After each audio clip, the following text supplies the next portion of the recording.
I can't read menus. I feel like after 19 years in being alive, that is a big deal. Now, don't get me wrong, I can read books. I can read signs. I can read lips. I can read the time off a clock. I can't read Braille, I'll be honest. I can't read Braille, but I can read bumper stickers. I can read video game covers. I can read company logos. I can read bags of chips. But I cannot read, for the life of me, I cannot read restaurant menus. For some reason, when I get into the restaurant and sit down, open up that laminated pamphlet folder, I just the letters make sense, but the words I don't take in any of the information that I'm looking at. I look at the word and I don't know what it means. Kind of like if you were reading I don't know, Spanish for the first time. Like, it's all the same letters, except for, like, the little squiggle over the N and stuff, and the I has a line over it, or the E or the A. But it's all these same letters that you're used to, but the words are like, oh, agua. Okay, well, I don't know what that word means. I know that it must sound like agua, because it's spelled Agua, and that spells agua, but I don't know what that means. And that's how I feel when I look at a restaurant menu and it says ribeye steak, 16 ounces. I think, like, I know that those letters are American, but I don't know what that word is. And even if I could sound it out and go, oh, it says ribeye, 16 ounces, I wouldn't. It wouldn't make any sense to me. It'd be like I don't know what it would be like. It would be like listening to a podcast while you're asleep and then trying to wake up and remember everything you listened to. I was just at a restaurant on Saturday. A couple of guys after work. We had so first of all, FedEx is making us work 7-day work weeks now. So if these podcast episodes get more and more angry, it's because I've lost all of my patience. But so Saturday we went in from 4 to 8, and it was me and my buddy Mark. We're just sitting in a trailer, unloading a trailer, and just like he was like, I just play basketball all day. I could kill some Chinese food right now, and I was like, you know what? I wouldn't mind going out either. Let's just go out to dinner after this. I mean, not a nice, classy. Let's not go on a date, but let's go hang out at a cool place and then eat some food too. And he's like, all right, cool. And I was like, well, let's ask some of the other guys here because I'm sure they'd want to get the heck out of here too. He was like, all right. So we got a couple of guys from work and we went to Buffalo Wild Wings. And of course, I mean, it's normal Corona crap. You got to wear your mask and wear your mask until you get to the table and then take it off, whatever, which I guess that. I wonder how many cases. You guys ever wonder, like,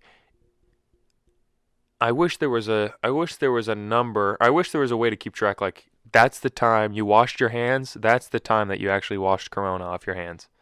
Like, I wonder how many times wearing your mask just in the lobby of a restaurant has actually kept someone from getting Corona. I'm not saying it hasn't happened. I'm certain of the 100 million people that have gone to restaurants that have had, and of those people that have had Corona, I'm sure it has stopped. But I'd like to know the numbers. That's just interesting. Because then you could just sit at your table and then it's like, yeah, take your mask off. And then the server will come up and she'll wear her mask, but you don't have to wear a mask, whatever. But we went to Buffalo Wild Wings, sat down, and the menu, well, of course now, not only can I not read menus, but they made the menus disposable, like on just regular paper, but it's just handout paper, or it's just paper they just give to you and then they throw away when you're all done. So it's normally I'd go to a restaurant and it would be like Texas Roadhouse. It's like, oh, the big boy meal, and it has a big header, like a big bold font on the top, and it's like, this is the steak section. And then at least I can read that and go, okay, it's big, it's bold, think hard. Okay, well, no, think again, Harrison. Steak. Okay, steak. All right, so under here's all the steaks. I want a steak. I'm at a steakhouse. I'm not going to get the fish. So I'm looking over. I'm like, sirloin, New York strip, ribeye. Okay, I'll go with the ribeye. And then I forget that and I have to go over it again. Either way, though, that's hard enough. And that's when it's like big font, laminated, like everything's underlined and circled and highlighted. And it's like, hey, it might as well just have big arrows on it. Like, this is what you want. Over here. Over here. You want a ribeye. You get it every time you're at Texas Roadhouse. Why do you even bother getting the menu? But now at Buffalo Wild Wings, they've taken the menu and consolidated the entire thing onto one black and white piece of paper. They don't have this scale anymore that's like, oh, it's super hot. This, do you remember that episode of SpongeBob when I forget even the context of it, but SpongeBob's trying to prove he's a man or something, and then Sandy grabs his tongue and drops hot sauce on it, and then it's just a zoom in of Tom Kenny as the hot sauce drop going, this is the hottest hot sauce of all time or something. Either way, they've got that on the menu. They used to, or they would be like, oh, this is cold. This is cold sauce. It doesn't even hurt your mouth at all. It's honey barbecue or Asian zing, which is what I like to call my buddy Rob when he's over in the Viet Cong. Anyway, so they've taken this menu and shrunk it down, and now I definitely can't read anything. It's not a matter of font or size. It's just a matter of it's just a big jumble mix. I feel like I'm in a word search right now. So I end up just getting a burger with wings. I was very hungry. I was like, I don't just want small chicken. I want like a bun. I want a beef patty. So I got an all American burger with grilled onions and some Swiss cheese, and then I got some buffalo wings, 12 count buffalo wings, whatever. Eat my meal. I eat my meal. A buddy of mine actually got the Carolina Reaper wings, and I don't know if anyone is interested enough to have seen Tyler Funk's YouTube video of me and him eating a ghost pepper, but I was screaming from a ghost pepper, and let me tell you the part the video didn't show you. The next morning, and that night and the next morning, I could just feel it in my stomach, just burning my insides. I had to drink cans of chicken noodle soup just to try to calm myself down. And that next morning in the bathroom, I got to tell you, I'm not going to go into detail, but you can guess. I mean, that's a spicy food, and it didn't lose its spice in my stomach. Let me tell you that. It kept its spice the whole journey throughout me. All right, so that was a ghost pepper. Now this is Carolina Reaper, which is even hotter than the ghost pepper, and this guy's just eating them like they're freaking nerds. He might as well just tilt back his head and pour the whole bowl of them down his gullet. All right, and he's just like, "Oh, you want one?" I'm like, "Are you kidding? Do I want one? I'm only 19 years old. I don't want one. I will cry my way home, and then I will die on the floor." So I stuck to my Buffalo, which is just as spicy as I need it. And not only is it a perfect amount of spice, but Buffalo is just a cool city anyway. If I live anywhere in New York, it'll be Buffalo. Maybe I'll go to New York City for a summer, but that won't count. I'll move to Buffalo one day. That would be nice. So I guess I can just dive into the rest of this story at Buffalo Wild Wings. Either way, the service was terrible. I don't know if it was a Corona thing, but there was no one there. And not that that's the Corona thing. Of course I know no one's there because of Corona, but there's no one there, and I don't know if it's because of Corona, but the waitress did not come to our table more than 3 times. She was obviously there to ask for our drinks and get our food. And then I chugged my soda within the first wing, all right? And then she was back one time, and then never back again. And then, of course, to pick up the check. So I guess 4 altogether, but that's very little, especially when you're the only people in the restaurant, save 2 people on a date or whatever. So I'm just thinking this was just a crappy service, you know. My mouth is on fire. John over here, his head is melting off, but he can't feel it somehow. He's just popping these like Tic Tacs, right? And so I'm like, I already spent a lot of money today. We'll get to that later. I already spent a lot of money today, and now I just spent $25 on a burger and wings, and it was just like I could have done this at home. So they pass the checks around, and they give me my check, and then the guy next to me was like, "Oh, sorry, you charged me for John's wings, and mine." And then he gave his receipt back, and then John gave his receipt back. And then she's like, "Is everyone else okay?" Like, there's 4 of us all together. So she's like, are the other 2 guys okay? Like, are you guys okay? And I was like, "Yeah, we're fine." And then I was lying. I paid my bill, but they never charged me for the 10 extra wings, or the 12 wings. I only got charged for my burger. And then I was immediately back in a better mood. I was angry because of work. I was upset because my mouth was on fire from buffalo wings. But then they just gave me free wings. And you know what? That'll do, Buffalo Wild Wings. I'm very thankful for you on this Thanksgiving holiday. Also, I meant to start the episode by saying happy December 1st to everyone listening out there. Of course, right now it's December 1st at 12:25 a.m. because I like to record these eps last minute and then upload them at 3 in the morning. But yeah, Buffalo Wild Wings was nice. What else did I do over the weekend? Well, Saturday. Sorry. Friday is when we get paid at work. We get paid every Friday.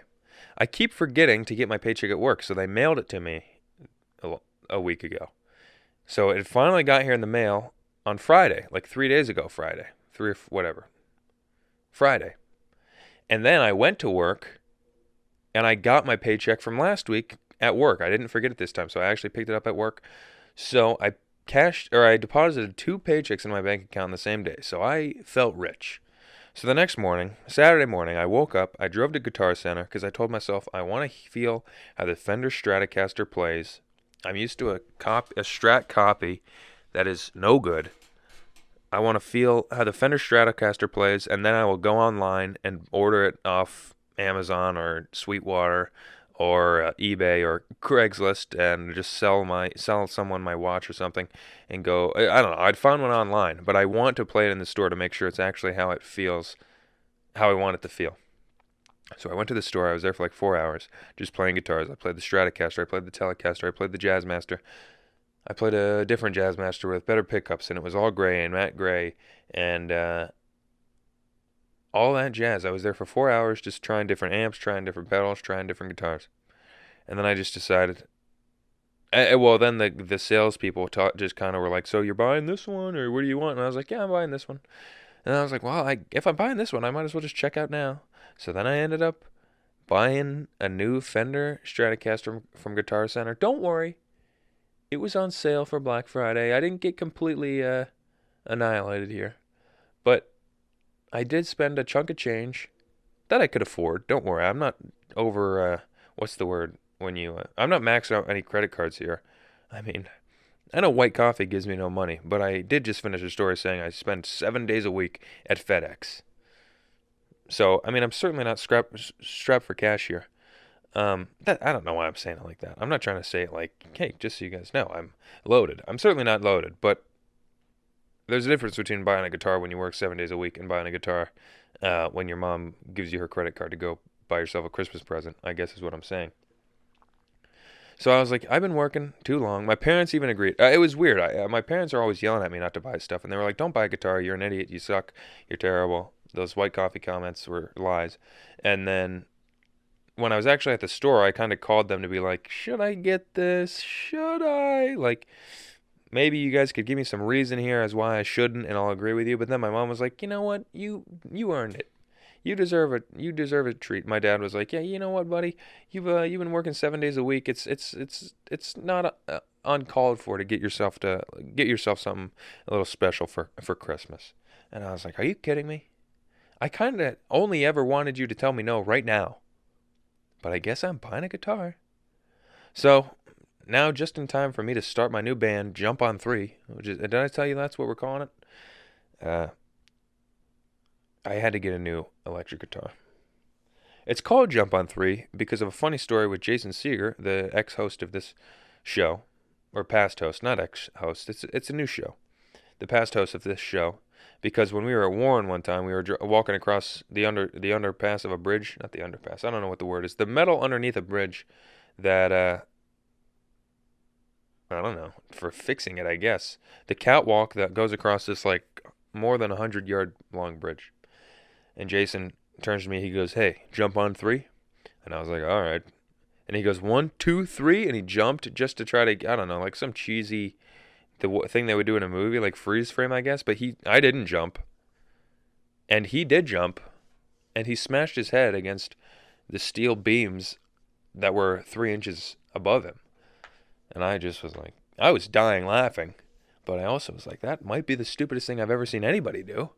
It's definitely the stupidest thing I've ever seen Jason do. So I always remember jump on three. I mean, he didn't make that phrase up, but that's what the memory it brings back. Jump on three. So get your tickets now. Make your copyrights. Jump on three is the name of the new band, right? So yeah, I bought a new guitar. And what better thing to celebrate with a new guitar than to listen to the song of the day? First of all, I also want to say that I am recording on the handheld microphone again. Like, I don't have the stand in, so if you've been hearing this a lot, like, it's because I'm holding the microphone in my hand. So I'm sorry. But this is a song. I don't know what year it's from. I just know it's by the Ramones. It's called Bonzo Goes to Bitburg. Now, the Ramones, one of the original punk bands. That's all I can really say. I like the Ramones because when you hear it, you can go, I bet I could play that. And they're famous for playing that. And I could play that. So maybe I could be famous one day. Now, this is Bonzo Goes to Bitburg. It's also in the movie School of Rock. Sorry, back to the song. Bonzo Goes to Bitburg by the Ramones from the album Animal Boy.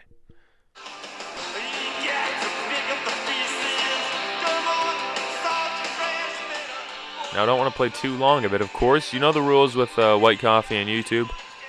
But that's a cool song. It's just got a cool vibe. I mean, none of the songs I ever play are, I can't say the word consolidated again, condensed into the 4-second clip that I play it. All the cool parts of the songs, the reason I like them, cannot really be shown in the 4 seconds I have on YouTube or before they turn me down. So I guess I'm just showing it to you like, hey, just so you know, that's what it sounds like. Go out on your own and listen to the entire song. But in case there's another song out there called Bonzo Goes to Bitburg, and you play that, if it doesn't sound like the one I just showed you, then you're listening to the wrong one. So go out and listen to that song on your own. Add it to your playlist. It's a perfect road trip song. I can't think of a better one other than maybe Lakeshore Drive by, I don't know, whatever that band is. Lakeshore Drive. Come on, you don't know that song? It's a perfect road trip song. So that was my weekend. That was just my Saturday. I woke up, bought a guitar, went to work, and then I went to Buffalo Wild Wings after, even though I just told myself, I'm never spending any money for the rest of the year. And then I made it about 3 hours, and I was like, you guys want to go out to dinner? So that was stupid. And then I went to work Sunday, and they told us it was going to be a 4 to 8 shift. Normally, the Sunday shifts have been from noon to whenever we get done. But now today, there's 2 different shifts normally on a weekday. There's outbound 1, there's outbound 2. Outbound 1 works from 11 to 4. Outbound 2 comes in at 5, finishes off the rest of the trucks we have left. If we get done with all of them, we leave whenever we're done. But at the latest we can stay is 10:15, right, during the weekdays. Now on Sundays, it was both of those shifts, outbound 1 and outbound 2, put together into one big sort. And we all got into the building at 12 o'clock, like noon, and then we went in and did every truck for that day, and we usually got out around 6 o'clock. But now, during what they call peak season, I guess, they make everyone come in separately again, so outbound 1 comes in from 12 to 4, outbound 2 comes in at 4 and finishes off the shift. What we expected to be, we figured the shift would be from 12 to 4 to 4 to 8, right? So I'm outbound 2. I go in the afternoons, but Sunday I went in at 4, figured I'd be out at 8. And I have my grandparents are visiting. They're stopping through on their way down to Florida for the winter, and they're flying south. And so we're hosting them, of course. Now they got here Sunday, and I had to work Sunday, so I didn't see them. And I was like, all right, well, I get out at 8, so it's not a terrible time to get out. And I'll see them after work. Well, 8 o'clock rolls around. Well, normal. All right, so sorry. It was 7:52 rolled around.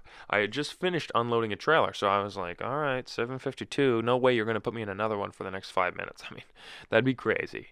Well, the manager's like, all right, well, door 21 just came back if you can jump in that. So I walk into that trailer. I mean, I might be saying FedEx lingo you don't get. Hopefully this isn't completely confusing for anyone to follow along what I'm talking about. But I go into the trailer, and it is 100% full. Sometimes you go in them, and they're half full. Sometimes they're 10% full. This one's 100% full of Nordstrom, the company Nordstrom boxes. And I was just like, if this guy thinks, I mean, I know he knows I can't get this done in 8 minutes. If he thinks that I'm going to sit here and do the entire thing, he's got another thing coming. And I kept telling that to myself, and I kept telling myself that, and I kept saying that to myself, and then I was done with the truck. I'd said it to myself so much, I was like, no way, I'm staying past 8. And then 8 o'clock rolled around, and I was like, no way, I am staying past 8:10, baby. I'm leaving. I'm walking out of here. And then 8:10 roll around, and I'm like, all right, 8:30 at the most, all right? I'm doing jumping jacks. I'm pacing back and forth. I'm like, 8:30 at the most. And I see the clock's 8:30. I'm like, I'm halfway done. I'm halfway done. I'm still angry, but I'm halfway done. I mean, but no way I'm staying past 8:45. So I get some more of the trailer done. I go out and it's 8:45 and go, okay, okay. This guy wants to play hardball, huh? All right, you want to see how long I can let? You want to see how long it takes me before I crack? All right, all right. You know what? Screw you. I'm gonna get this trailer done, and I get it done. And it's not, I clocked out at 9:10. I got to drive home and see my loving grandparents and my aunt, and we hung out and played catchphrase and talked about life. And then I got to do it all again today. But the kid I was working with on Sunday is this, I don't know, whatever adjective you could use to describe him, whatever. It's a regular FedEx guy. I don't work with him normally, but I was just trying to get some information out of him, like just trying to find some interesting things for us to talk about. Last thing I want to do is go 4 hours into a shift without talking to anybody. Now, this is side note. This is another thing I've gone back and forth with people at FedEx, and we don't always agree on. Like, some people say, oh, well, if this kid's annoying, or that kid's annoying, I don't ever talk to him. And I go, well, I want to talk to him. If he's annoying, like, I don't have to actually be his friend. And not that I'm trying to, like, what's the word when you take advantage of someone? I'm not trying to take advantage of someone. I'm not trying to use this guy. But I at least want to hear if he says something weird. Like, if everyone's telling me, don't work with that guy, he's a total freak, I'm like, well, good. I'll go work with him and ask him, like, what he thinks about the moon landing or some terrorist attack. And then if he's like, yeah, I think it was an inside job, I'm just like, oh, well, I guess he is crazy. I have to see it for myself, I guess. And then if he even goes further and goes, you know what? I don't wear socks. I just put balloons on my feet. I would go, oh my God. Guys, did you hear what Jeremy does? He doesn't wear socks. He puts balloons on his feet. And then everyone would go, wow, thank you for investigating. And I'd go, you know what? Someone had to do it.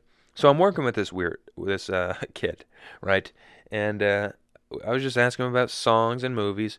And I was like, what kind of movies do you watch? He's like, oh, mostly horror, blah, blah, blah. I like Friday the 13th. I like Last House on the Left, Texas Chainsaw Massacre. I was like, all right. Yeah, I don't know. I'm more into comedies. He's like, oh, I like comedies too. Yeah, I mean, I love Alvin and the Chipmunks. Pardonnez-moi, my friend. Alvin and the Chipmunks. I mean, look, there's no disagreeing that's David Cross in his best role, Alvin and the Chipmunks. But that's your idea of, like, a classic comedy? I mean, The Hangover, Dumb and Dumber, Old School, Animal House. I mean, that doesn't ring a bell. And then he's like, and I like Home Alone. Now, don't get me wrong. I love Home Alone. Great Christmas movie.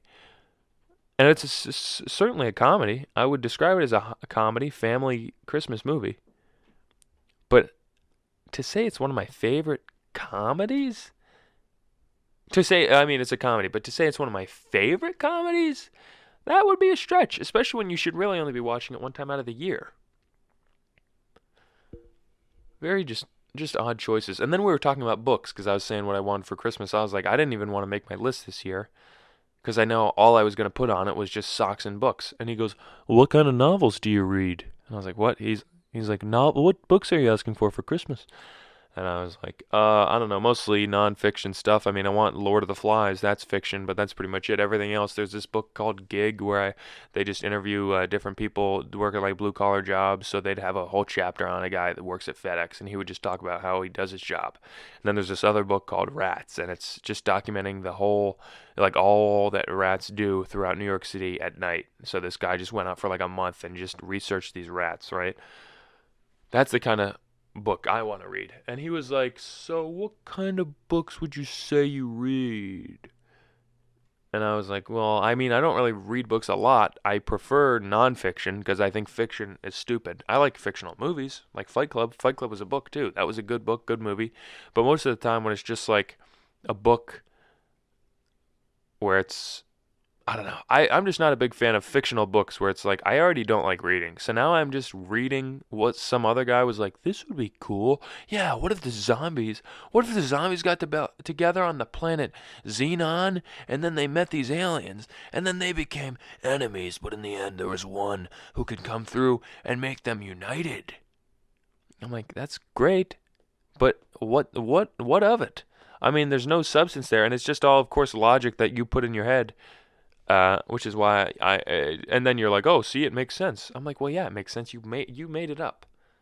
Which is why I hate escape rooms, because everything is so difficult. And then in the end, they're like, well, of course you're supposed to take the piano apart piece by piece, count all the pieces, and say, oh, there's 429. Well, there's supposed to be 428. So that must mean that there's one missing. And if there's one missing, maybe there's one missing. Maybe that means I have one missing shoe. And then you look down, you have no shoe.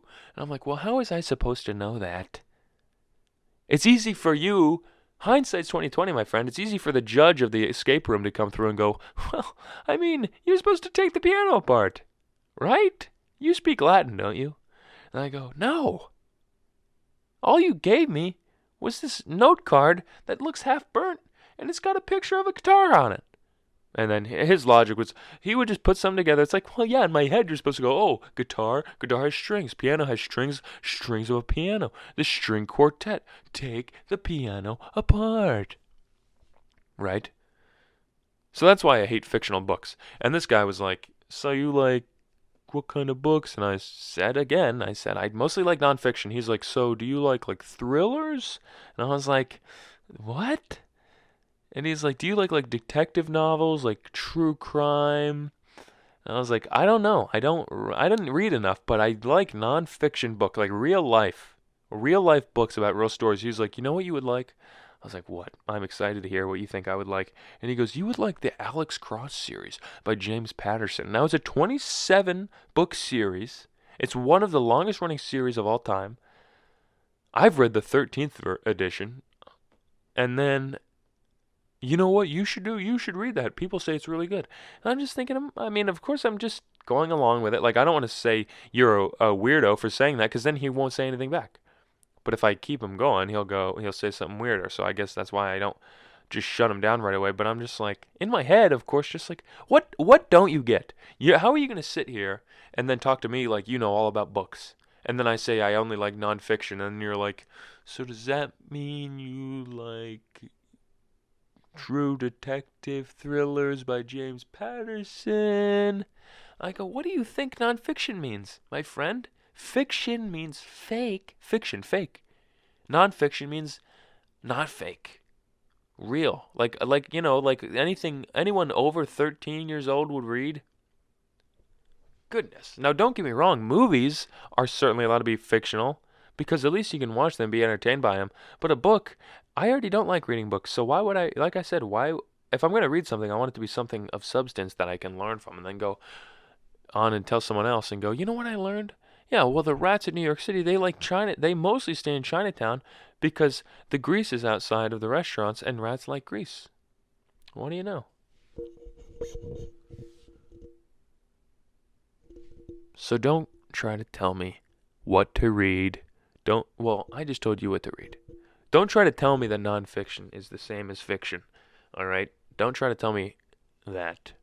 I'm not telling you what to read. I'm not going to give you any recommendations. I'm just telling you that's what I like, I guess. Although I did throw in a few offensive words there, or offensive phrases, like you have to be older than 13. If you're older than 13, you have to read nonfiction. Look, you can do whatever you want. Unless you have a camera on you at all times that gets sent to me, and I have someone that's watching every move you make, and if it goes against anything I've ever said, you get hurt. And then you can do whatever you want. If you hate everything I just said in this podcast because it doesn't agree with how you feel on stuff, then I'm sorry. I mean, feel free to keep listening, but I mean, and I am not. Last I checked, I'm not an elected official. Even if I said I hate anybody who reads fiction, which would be stupid. If I said that, what does it matter? You know what I mean? That's why I don't get when people are like, oh, you were rude in high school? You should be shot. Like, well, so there was no There was no effect of it. Me being mean in high school had nothing came of it. I guess it was of no what's the word? It was of no consequence. Sorry. If my actions were of no consequence and they were just hurtful looking back at them, then leave me alone, please. That goes for anyone in the whole world. Thank you. Anyway, time to talk about the word of the day, which today is, well, actually not a word at all. It's a phrase. But it's a phrase I heard the other day and I wrote down and I thought, I wonder what that means. The phrase is Overton window. Overton space window. And the Overton window is a concept describing the range of policies politically acceptable to the mainstream population at a given time. Right? So, the range of ideas that the public is willing to consider and accept. So, I don't know, right now, what it would be like, in popular, like Black Lives Matter, right, like that, like something like that would be an example of like the Overton window. Like generally, as a society, we've kind of all come together as a country and said, yes, we agree with Black Lives Matter, right? Just as an example. I mean, it's more. There's more to it than just one thing at a time. It's just like the broad range of like all the things we accept as a country. But of course, like the Me Too movement was another big one, and not. It doesn't just mean like a big. Not necessarily anything political, I don't think, but I guess just like collectively as a society, we were like, all right, we're sick of weirdos in Hollywood getting away with raping people, so let's quit turning a blind eye to it and actually call out the people that are doing it. It's Harvey Weinstein, Bill Cosby, blah blah blah, like all these people. The Overton window. I'm pretty sure that's what it means. If I'm a little wrong, then so what? Everyone's a little wrong about some things. I think I used the word consolidated too much today. I used it once and I thought that was too much. And last but not least, of course, the movie of the day is The Dark Knight.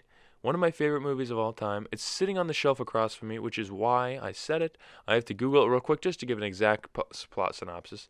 I, of course, know what it's about, but The Dark Knight, a 2008 action-adventure, 2 hour and 32-minute movie, directed by Christopher Nolan. With the help of allies Lieutenant Jim Gordon and DA Harvey Dent, Batman has been able to keep a tight lid on the crime in Gotham City. But when a vile young criminal calling himself the Joker suddenly throws the town into chaos, the Caped Crusader begins to tread a fine line between heroism and vigilantism. It made $1 billion at the box office, and it starred Morgan Freeman. That's my Morgan Freeman impression, of course. But that wraps up today's episode, folks. It ran a little long. I'm at home in New York right now. I'm not at the apartment where I normally am, so I'm just chilling in my basement, the old classic white coffee studio actually, and I let it run a little long. Hopefully, I hope today's episode was a little more interesting. I know the average view duration is like 45 seconds on most of these videos, but I jumped right into a story, and I didn't stop it until like 15 minutes in, so maybe that kept everyone interested long enough to trick them into watching the video longer than normally anyone would. Now, obviously, traditionally, we normally end the episode with a little behind the scenes. Let's see how the last few episodes of White Coffee have actually been doing, and a live view at that. We have been jumping back between 191 and 193 subscribers. Anyway, their last like 8 or 5 videos, 119 views, 132 views, 370 views, 143 views, and 176 views. Wow. So that was the It's Okay to Be Bored episode, got 176 views. I mean, I hope we don't stop here. I mean, that's an average of the last 5 episodes I've been getting over 100 views, 119 at least. Second to that was 132. So maybe that's a new start for White Coffee. I mean, that's certainly enough to bring the average up. I just hope it stays like that. So, with all the help of all of you, if you share these episodes, tweet about them, tag me in the tweets at White Coffee Pod. I know I don't use that Twitter very often. It just goes back and forth. But if we get more followers on there, I will post more to that. But the Twitter is at White Coffee Pod. Like a Keurig pod, but white coffee. Anyway, I will see you. Oh. And I said that today's episode was going to be special, and of course, if you made it this far into the episode, then you actually care about why isn't it special? Well, I'm at home right now, and I can't record with a guest, but that episode will be recorded and released not on Tuesday or Thursday. It will be released on a Wednesday or something like that. And it'll just be like its own standalone podcast because I think we're going to record it on video too. So it won't be the same as White Coffee with Harrison Brinker. It will be something else. But either way, I hope to see you all on Thursday and have a happy, happy December 1st.